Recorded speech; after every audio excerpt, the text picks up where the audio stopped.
So இப்போ இருக்கவங்க நெறைய பேர் நினைக்கலாம், என்னடா விஜய் சாருக்கும் வந்து நெப்போலியனுக்கும் ஆக மாட்டேங்குதுன்னு. என்ன காரணம்னா, ஒரு இன்சிடென்ட் நடந்துச்சு. அது மூலியமா தான் இவங்க 2 பேத்துக்குமே வந்து ஃபைட் ஆன மாரி ஒரு கிளாஸ் ஆயிருச்சு. ஸோ என்ன இன்சிடென்ட் அப்படிங்கிறத நான் வந்து சொல்றேன். அது ரைட்டா தப்பாங்கிறத நீங்க முடிவு பண்ணுங்க. கமெண்ட்ல சொல்லுங்க. போக்கிரி மூவி தெரியும் எல்லாத்துக்குமே. அதில 2 பேருமே ஒட்டுக்கா சேர்ந்து தான் நடிச்சாங்க. அந்த டைம்ல பார்த்தீங்கன்னா, நம்ம விஜய் சார் வந்து கேரவன்ல ரெஸ்ட் எடுத்துட்டு இருந்தாரு.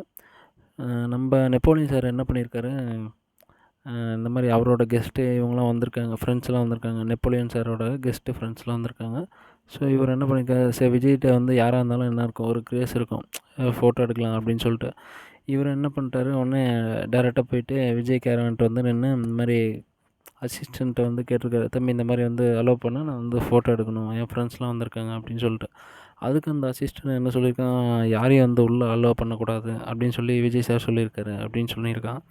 ஸோ இதனால பார்த்தீங்கன்னா, நெப்போலியன் என்ன நெனச்சுட்டாரு, சரி நம்ப ஒரு சீனியர் ஆக்டர் தானே, நம்ப போய் பேசுனா விஜய் தம்பி புரிஞ்சுப்பாரு அப்படிங்கிற மாரி டைரக்ட்டாவே அவர் போய் வந்து விஜய்ட்ட வந்து பேசுறாரு. நான் இந்த மாரி வந்தேன் சார், உங்க அசிஸ்டன்ட் வந்து விடல அப்படின்னு சொல்லிட்டாரு.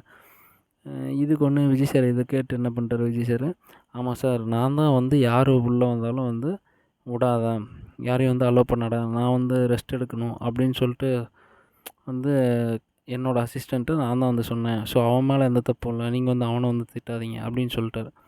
இதில 2 பேத்துக்கு கிளாஸ் ஆனது தான். இந்த மேட்டர் தான். ஸோ இதில யார் மேல தப்புன்னு நம்ம வந்து சொல்றதுன்னு தெரியல. ஸோ விஜய் சாருக்கு வந்து ரெஸ்ட் எடுக்கணும்னு வந்து இருந்திருக்கலாம். நெப்போலியன் சார் என்ன தோணியிருக்கலாம், நம்ப ஒரு சீனியர் ஆக்டர் நம்ப சொல்லி வந்து தம்பி கேட்காம போயிட்டாரோ அப்படிங்கிறது தோணியிருக்கலாம். இதில யார் மேல தப்புங்கிறத நீங்க வந்து கமெண்ட் பண்ணுங்க.